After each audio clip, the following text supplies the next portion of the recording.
अस्सलाम वालेकुम, आप देख रहे हैं पाकिस्तान एट 7 और मैं हूं नाजिया अशर। हमारे आज के प्रोग्राम की टॉप स्टोरीज ये हैं। एक ही दिन में MQM पाकिस्तान, लंदन और PSP मद्दे मुकाबिल, कराची में सियासी बका की जंग लड़ी जा रही है। मुस्तफा कमाल और गवर्नर सिंध आमने सामने, इल्जामात, इंकशाफात और मुतालबात, टाइमिंग बहुत अहम है।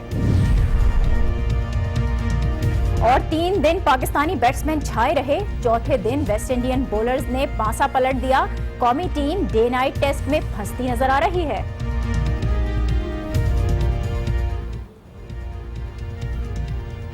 उधर इस्लामाबाद 2 नवंबर को बंद करने का ऐलान हुआ है, तो इधर कराची भी सियासी तौर पर तकसीम के मराहिल में नजर आता है।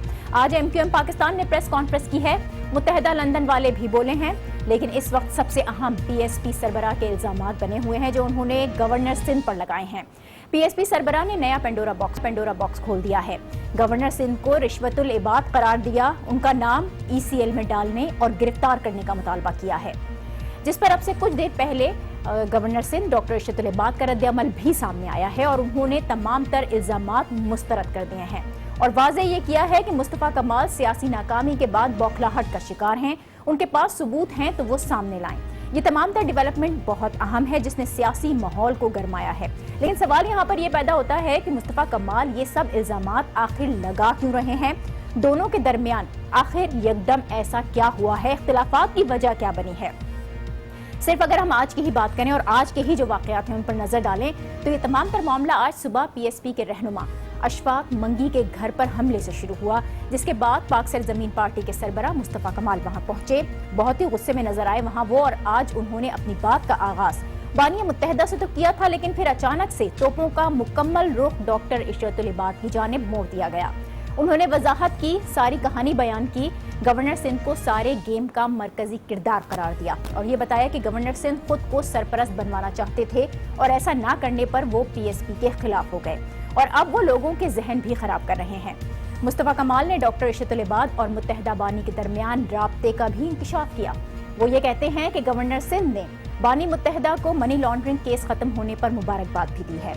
मुस्तफा कमाल की तमाम तर गुफ्तगू मुबहम है और सवालात खड़े कर रही है कि आखिर कराची में अब कौन सा गेम खेला जा रहा है।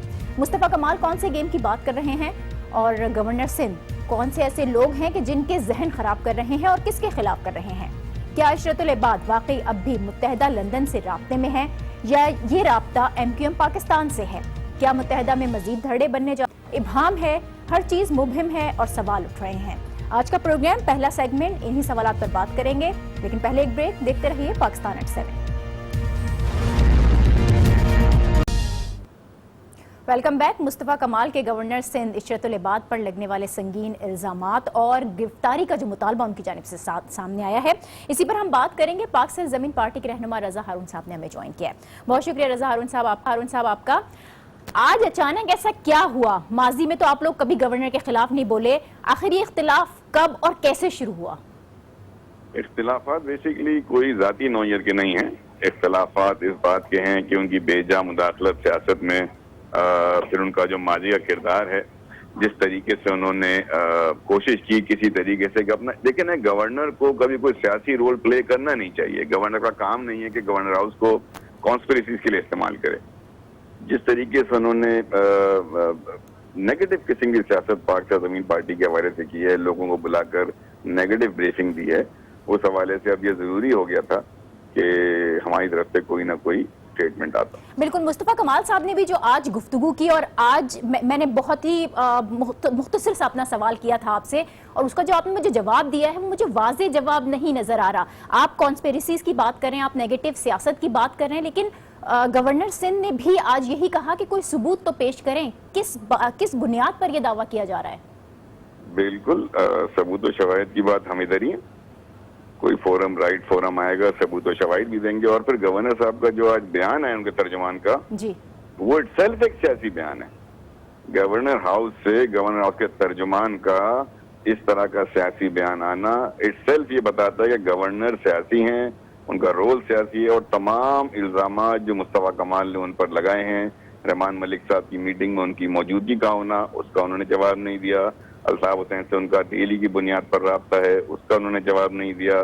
चाइना कटिंग की जो डीलिंग होती थी, जिस तरीके से पैसे यहाँ से लंदन पहुंचाए जाते थे जी, उसका कोई कॉन्क्रीट जवाब नहीं है। इसके अलावा और बहुत सारी चीजें तमाम सवालात रज़ा हारून साहब, तमाम सवालात जो है ना वो आज उठाए गए और अचानक से ही सामने आए हैं, इसलिए बड़े शॉकिंग भी हैं। मुस्तफा कमाल के मुताबिक बानी मुत्तहिदा के काले करतूतों का जिसको वो नाम ले रहे थे उसका सबसे ज्यादा गवर्नर सिंध को इल्म है, बानी की जो भी एक्टिविटीज थी। तो आप लोगों ने इससे पहले क्यों नहीं जिक्र किया? 3 मार्च को मुस्तफा कमाल जब पाकिस्तान वापस आए थे, बानी MQM के रॉ से ताल्लुकात का एतराफ उन्होंने किया, बताया कि किस तरह से ताल्लुकात हैं। रहमान मलिक साहब का तस्करा जो कि आप कर रहे हैं उस वक्त भी किया गया था। फिर 15 मार्च को आप PSP में शामिल हुए थे, तब आपने भी गवर्नर सिंध का कोई तस्करा नहीं किया। तो अब जाकर गवर्नर सिंध को रिश्वत-उल-इबाद वो हैं, ये अचानक से आज कैसे ख्याल आया?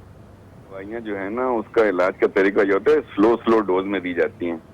डोजेज एकदम बढ़ा नहीं दिया जाता, वरना तो फिर दवा उल्टा असर कर देती है। स्लो डोजेज के अंदर हर वक्त के गुजरते दिन के साथ हकायक सामने ला रहे हैं, अवाम के, हुकूमत के अवाम के सामने लेकर आ रहे हैं, सबके सामने लेकर आ रहे हैं, इंतजामिया के सामने लेकर आ रहे हैं।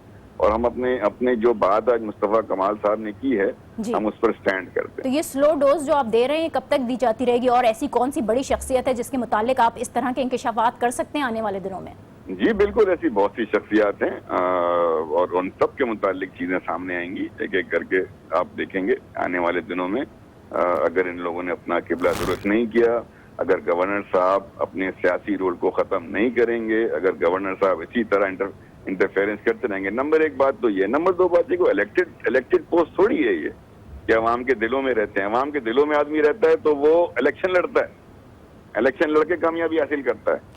आप नए गेम का भी, बिल्कुल आप नए गेम का भी जिक्र कर रहे थे, आज किस गेम की बात हो रही थी? और क्या MQM में मजीद धरड़े बनने जा रहे हैं, गवर्नर अपनी जमात बनाने जा रहे हैं, या फिर जिस तरह आप लोगों ने कहा कि गवर्नर ने बानी MQM को केस खत्म होने पर मुबारकबाद दी, यानी वो राब्ते में थे लंदन के, लंदन को सपोर्ट कर रहे थे? तो ये governor Farooq Sattar, MQM Pakistan, London Altaf Hussain, ये एक ही इक्वेशन का हिस्सा। आपके साथ भी तो थे। हमारे साथ कब थे? आपके साथ भी तो राब्ते में रहे हैं। राब्ते में तो बिल्कुल रहे हैं, राब्ते से कौन इनकार कर रहा है? तो जिस तरह से आपसे बातचीत चल रही थी, आपसे राब्ते में से, इस तरह से वो MQM के किसी दूसरे धड़े से भी राब्ते में हो सकते हैं? नहीं, हमसे राब्ता होना और प्रोएक्टिवली प्रैक्टिकली किसी जमात को, धड़े को खड़ा करना, उसको सांस देना, इसलिए कि MQM पाकिस्तान को सांस देना, फारूक सत्तार साहब को ऑक्सीजन मुहैया करना, दरअसल अल्ताफ हुसैन को ऑक्सीजन मुहैया करना है। जैसा मैंने कहा, मैं स्टैंड करता हूँ governor Sindh, Ishratul-Ibad, MQM Pakistan, Farooq Sattar, Altaf Hussain, they are on one page. ठीक है। अच्छा, एक और इल्जाम लगाया गया था, गवर्नर सिंह लोगों के जहन को खराब कर रहे हैं। किन लोगों के जहन को खराब करने की यहाँ पर बात हो रही है? वो आपकी जमात के कई ऐसे लोग हैं, कई अहम रहनुमा हैं जो गवर्नर सिंह के बहुत करीब माने जाते हैं, बहुत ही करीब हैं। क्या वो इल्जामात जो आज आपकी जमात की जानिब से लगाए गए हैं, इन इल्जामात के बाद PSP मुत्तहिद रह सकेगी? PSP में तो कोई इशू, कोई प्रॉब्लम है ही नहीं। तो हमारी तो सियासत शुरू हुई है। बिल्कुल, लेकिन आपकी जमात के अंदर कुछ लोग हैं जो गवर्नर के बहुत करीब हैं, क्या वो इन इल्जामात के बाद, इस मुश्किलात के बाद रह सकेंगे आपके साथ? मैं नाम ले दूं या आप लेंगे? नहीं, आप नाम लेने के करके मैं आपको बता दूंगा। डॉक्टर सगीर आपके साथ रहेंगे? जी बिल्कुल रहेंगे। कोई किसी सबूत की बिना पर तो आप कह रहे होंगे, कुछ बात हुई है इस सिलसिले में? आज कहाँ है डॉक्टर सगीर? राब्ते में नहीं आ पा रहे थे? हम सगीर साहब मेरे सामने बैठे हैं, हम सब लोग जो हैं वो मुत्तहिद हैं। हम सब लोग अपने चेयरमैन के पीछे खड़े हुए हैं और हम सब अपने चेयरमैन की एक एक बात को ओन करते हैं। ठीक है, बहुत शुक्रिया। रज़ा हारून साहब हमारे साथ थे। PSP आज होने वाली ये डेवलपमेंट, कराची में जिस तरह से सियासत तेजी के साथ रंग बदल रही है, मुत्तहिदा किसी भी तौर पर मुत्तहिद नजर नहीं आती। बहरहाल एक ब्रेक ले रहे हैं और इस ब्रेक के बाद बात करेंगे पाकिस्तान और वेस्ट इंडीज के दरमियान डे नाइट टेस्ट की। हमारे साथ रहिए। Welcome back. पाकिस्तान और वेस्ट इंडीज के दरमियान डे नाइट टेस्ट, जिसमें इब्तिदाई 3 दिन पाकिस्तानी बैट्समैन बहुत अच्छी परफॉर्मेंस दिखाते रहे, लेकिन चौथे दिन वेस्ट इंडियन बॉलर्स ने बाजी पलट दी है। अब 5वें रोज का गेम है जो कि एक जानिब होता नजर आ रहा है। इस पर बात करेंगे। दुबई स्टेडियम में मौजूद है स्पोर्ट्स एनालिस्ट मिर्जा इकबाल बेग साहब। बहुत शुक्रिया बेग साहब आपका। क्या नजर आ रहा है मैच में? पाकिस्तान के हाथ में है मैच अब भी, या वेस्ट इंडीज बाजी मार सकता है? नादिया, अगर हकीकत की निगाह से देखी जाए तो एक बैट्समैन पाकिस्तानी बॉलर्स की राह में दीवार बनकर हायल है, वो डैरन ब्रावो है। और क्योंकि वेस्ट इंडीज का स्कोर इस वक्त 164 रन है और उसकी 4 विकेटें गिरी हैं, ब्रावो वो बैट्समैन है जो न सिर्फ खुद अच्छी बैटिंग कर रहा है बल्कि अपने साथ जो यंग बैट्समैन है उनको भी लेकर चल। तो पोजीशन इस वक्त वो खासी मुस्तहकम नजर आ रही है, इस सेंस में नजर आ रही है कि बेहतर परफॉर्मेंस का थोड़ी सी जिद्दोजहद का मुजाहिरा करना पड़ेगा मैच को जीतने के लिए। बहरहाल आज का ये प्रोग्राम, इससे मुझे दीजिए इजाजत, कल आपसे फिर मुलाकात होगी। अल्लाह हाफिज।